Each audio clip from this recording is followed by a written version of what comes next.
Olá pessoal, boa tarde. Boa tarde aí quem estiver acompanhando a gravação. Hoje, 24/10, iniciando aqui mais um GED para a gente encerrar a remuneração e salário. A gente vai abordar agora a parte 2.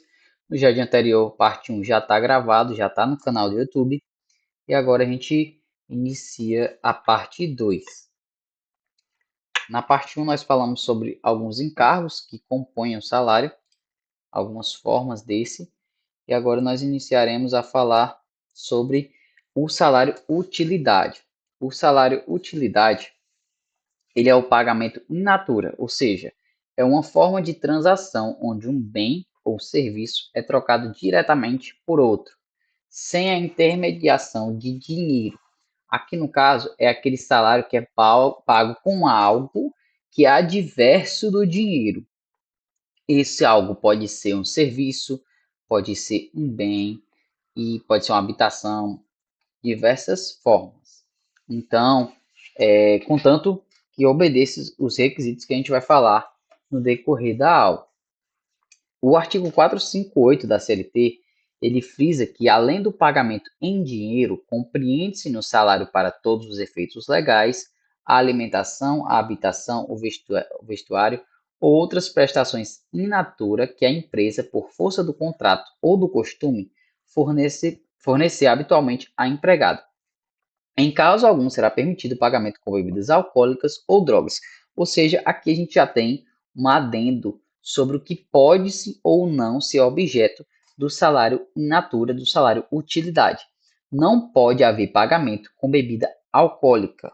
Isso é bem nítido, né? Porque a gente não objetiva que a parte do pagamento seja algo que irá causar, inclusive, um mal, né? De forma a longo prazo ou a curto prazo para algum funcionário ou algo do tipo. Então já é vedado esse pagamento por meio de bebida alcoólica, assim como também cigarros como entorpecentes e qualquer fim ali desse meio poderá ser utilizado como salário utilidade, não poderá ser utilizado como salário utilidade, não poderá ser objeto do pagamento in natura. E um ponto muito importante desse pagamento, ele deve ser habitual e gratuito. Ou seja, não deve se haver ali algum impedimento desse pagamento que gere um valor para o funcionário e também deverá ser habitual. Por exemplo, vou dar um exemplo aqui.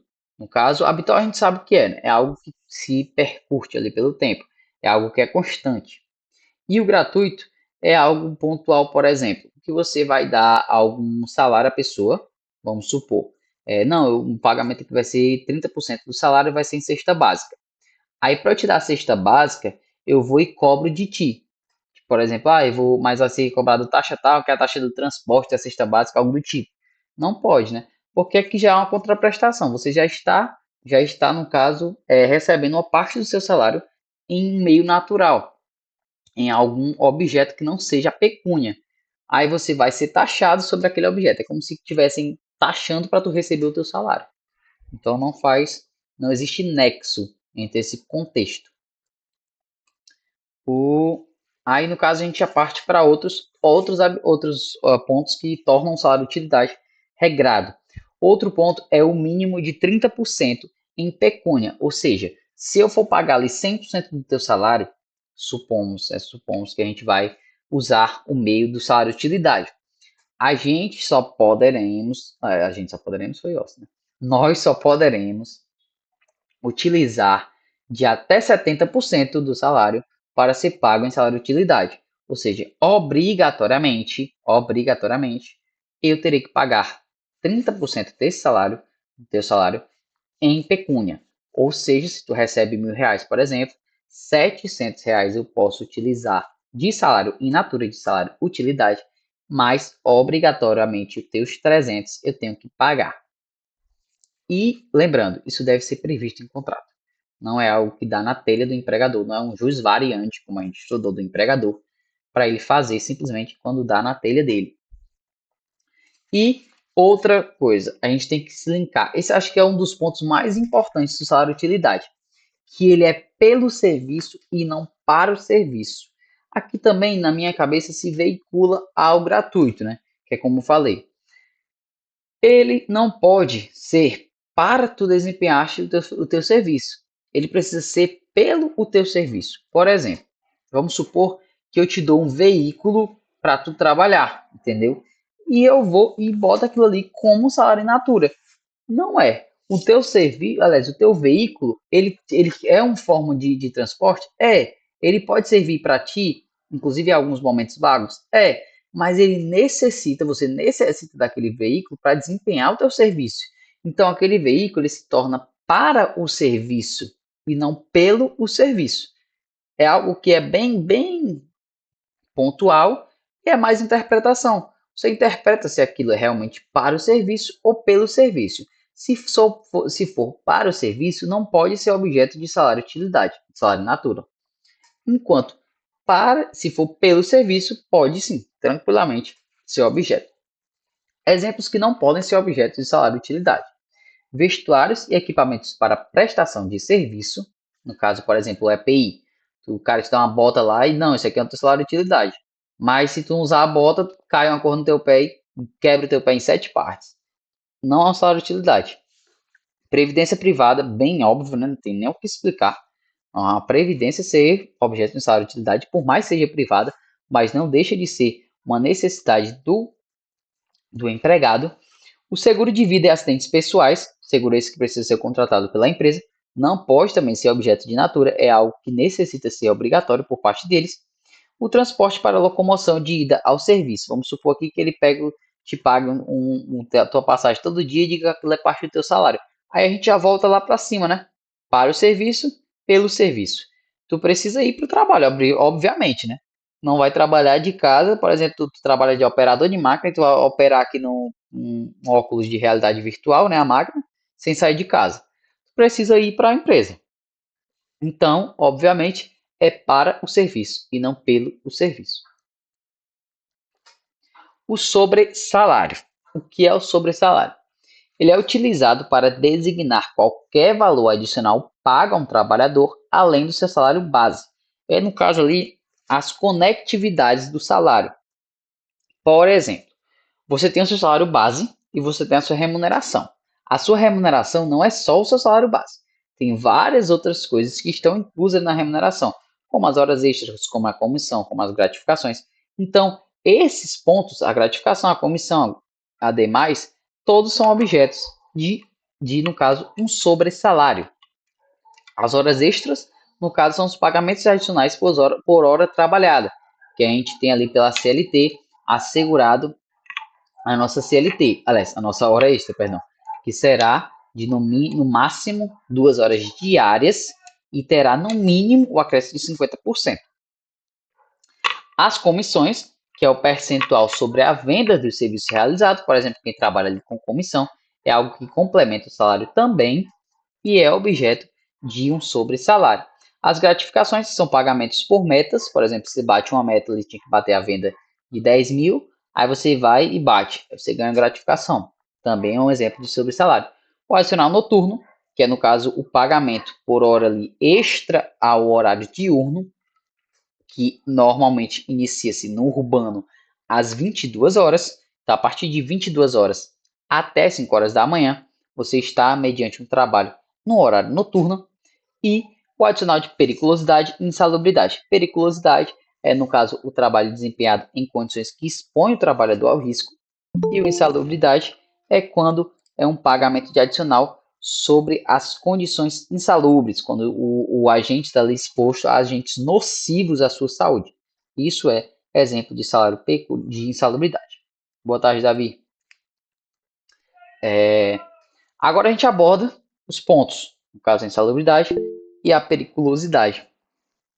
A insalubridade, como eu falei, é um salário extra pago ao funcionário, o adicional de insalubridade, né? Só reiterando, não é a insalubridade, é o adicional de insalubridade. Teve até um trabalho que teve uma equipe, eu não posso dizer, não foi da turma de vocês, que colocou o salário adicional de salubridade. Não é adicional de salubridade, é insalubridade. Então, no caso, a insalubridade, o que ela é?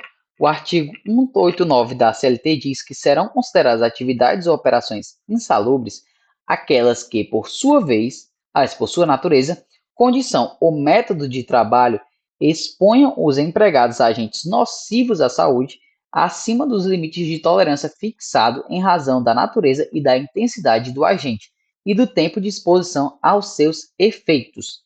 Aqui no caso, pessoal, é o que é o agente, né? O que torna a insalubridade. A insalubridade ela está disposta na NR15. Lá tem um hall das atividades que são consideradas insalubres. Não é uma coisa que vai sair aqui da mente do trabalhador, do empregador e do trabalhador também, e vai ser objeto da insalubridade, entendeu? Então precisa-se que seja algo que esteja disposto na NR15. E, no caso, também vai ser veiculado a utilização dos EPIs, se o EPI conseguir reduzir, mas não isentar, a pessoa continua recebendo a insalubridade. A insalubridade ela existe em 3 graus. O grau máximo, que você receberá 40% do salário mínimo, 20% do salário mínimo, que é o grau médio, e 10% do salário mínimo, que é o grau baixo. Então, no caso, a sua função desempenhada, elencada lá na nossa NR15, ela terá o seu grau. E o grau vai ser definido de acordo com uma perícia ou a distinção da NR15. E esse grau vai ser importante na definição do valor em que você receberá de insalubridade, do adicional. O trabalho desempenhado, ainda que intermitente, em condições insalubres, deverá perceber o adicional. Aqui no caso, pessoal, é o do trabalho intermitente, trabalho que não é ali constante, um trabalho que pode ser interrompido, pode ser por certos dias, depois parado. Não afasta o recebimento do adicional de insalubridade. A pessoa deve receber normalmente o adicional de insalubridade. A súmula 289 do TST diz que o simples fornecimento do aparelho de proteção pelo empregador não exime do pagamento do adicional de insalubridade. Cabe-lhe tomar as medidas que conduzam à diminuição ou eliminação da nocividade, entre as quais as relativas ao uso do efetivo equipamento pelo empregado. A súmula 289 do TST diz basicamente a gente que não é pelo fato de um empregador estar cedendo um equipamento de proteção individual ou algo que consiga ali subtrair, diminuir o agente nocivo, que ele não terá que pagar a insalubridade. Não é, pessoal, porque o EPI conseguiu diminuir o agente que ele vai ter que parar de pagar. Ele, no caso, precisa eximir, ele precisa acabar. Se você tem um EPI que acaba com aquela risco, aquela insalubridade, aí você pode parar de pagar o adicional, interrompê-lo. Porém, se o EPI ele só ali diminui, ele só dá uma baixada no nível, você tem que pagar normalmente. Porque ele vai ser, não é porque ele está sendo em grau menor que ele não vai deixar de ser nocivo. Aí no caso a gente só diminui ali a porcentagem. Vai ali, por exemplo, era no grau 40, por exemplo, aliás, um grau máximo, né, que é 40%, ele consegue reduzir ali para o grau mínimo, por exemplo, 10%. Aí vai reduzir o valor da parcela do pagamento, mas não vai eximir. A periculosidade. Basicamente, a periculosidade é a contrapartida da insalubridade, né? Enquanto a insalubridade ali você está trabalhando com agentes nocivos à sua saúde, a periculosidade você vai estar expondo em risco a sua vida diretamente. Por exemplo, um dos exemplos mais comuns da periculosidade é o trabalho de segurança. Se você está ali a iminência, desculpa, a iminência e o risco de você perder a sua vida. Você, por exemplo, principalmente seguranças armadas que estão ali à mercê de uma troca de tiros ou algo do tipo. Então, nosso artigo 193 da CLT define que são consideradas as atividades ou operações perigosas na forma da regulamentação aprovada pelo Ministério do Trabalho e Emprego aquelas que, por sua natureza ou métodos de trabalho, impliquem em riscos acentuados em virtude de exposição permanente do trabalhador a inflamáveis, explosivos ou energia elétrica, roubos ou a espécies de violências físicas nas atividades profissionais de segurança pessoal ou patrimonial, e na colisão, atropelamentos ou espécies de acidentes ou violência nas atividades profissionais do agente da autoridade de trânsito.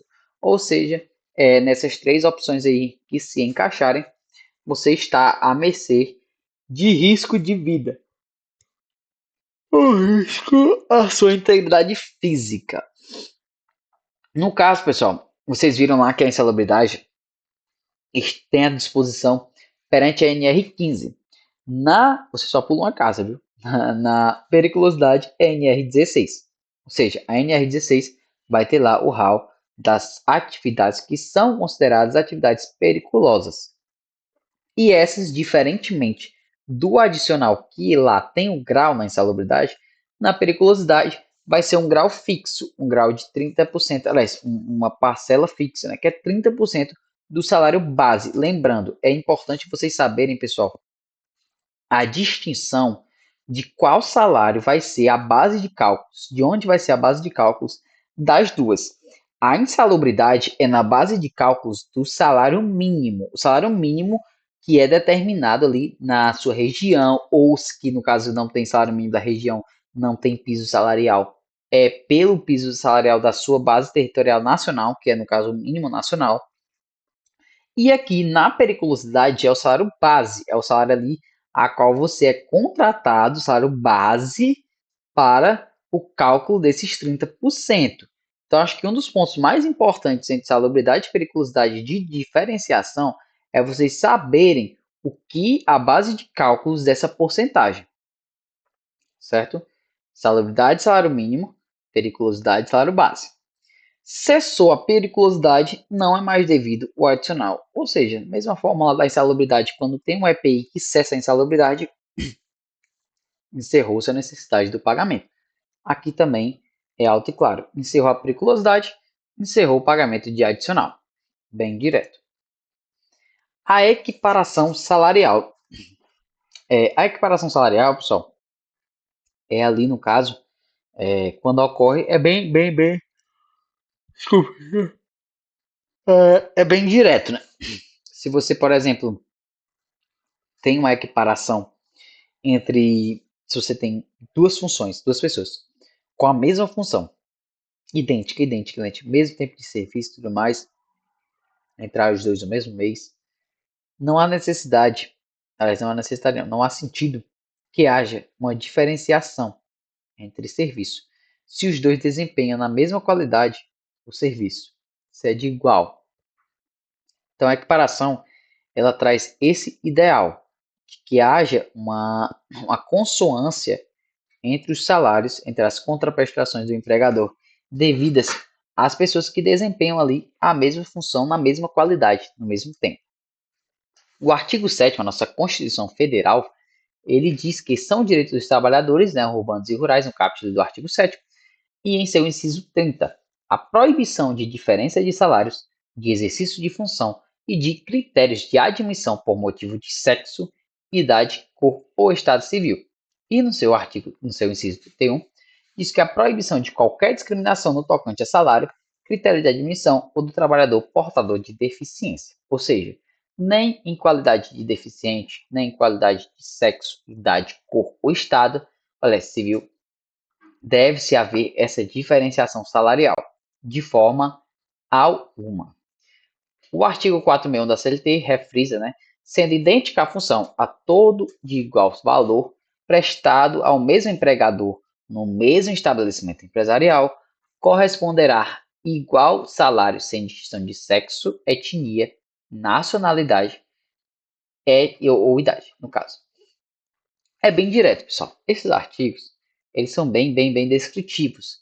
Não há muito o que se falar, porque não pode haver diferenciação nessas condições. Não pode haver diferenciação pela pessoa ser deficiente, pela pessoa ser negra, pela pessoa ser parda. De forma nenhuma, não pode haver essa diferenciação por meio dessas vertentes. Quando no nosso parágrafo 1º aqui do artigo 461 da CLT, ele já consegue trazer um adendo para a gente, que é o trabalho de igual valor para fins deste capítulo será que for feito com igual produtividade, ou seja, os dois precisam desempenhar a função em igual produtividade. A pessoa A precisa fazer a função na mesma qualidade da pessoa B e a pessoa B fazer na mesma qualidade da pessoa A e com a mesma perfeição técnica. Entre pessoas cuja diferença de tempo de serviço, aqui já entra a diferença de tempo de serviço, o mesmo empregador não ser, para o mesmo empregador, não seja superior a 4 anos e a diferença de tempo de função não seja superior a 2. Ou seja, se as pessoas têm ali uma diferença de 4 anos trabalhando para o empregador e de 2 anos na função, aí no caso, eles já poderão ter uma diferenciação de salário, porque eles já se enquadram na condição ali prevista pela nossa CLT, nas condições de diferenciação de salário. Lembrando que, guardados apenas esses requisitos, não pode ser por conta de condição de cor, de raça, de etnia ou de deficiência física. Lembrando que é somente aquele tempo que está destinado. 4 anos de serviço para o empregador, 2 anos de serviço de função. A gente tem a súmula 159 do TST, que diz que, vago o cargo em definitivo, o empregado que passa a ocupá-lo não tem direito ao salário igual ao antecessor. Aqui, no caso, é para guardar que, por exemplo, você desempenha uma função, e aí essa função, no caso, você sai, você recebe um salário específico. Não é obrigatoriedade a empresa que contrata alguém, ou então promove alguém, no caso, para essa função, receba um salário igual ao seu. Não é garantia, certo? No caso, desculpas, é, você respeitando, no caso, como eu falei, sempre voltando para a Constituição, para o nosso artigo 7º, inciso 30. Respeitados os requisitos. Não pode ser por conta de etnia, não pode ser por conta de raça, não pode ser por conta de cor. E outro ponto, o mesmo estabelecimento. O estabelecimento, obviamente, pessoal, não pode haver diferenciação. Se você tem dois estabelecimentos diferentes, por mais que você desempenhe a mesma função nos dois, não é precisa, não é só precisa. Não há nexo de causalidade que o empregador tenha que equiparar o salário dos funcionários. Eles são empregadores diferentes.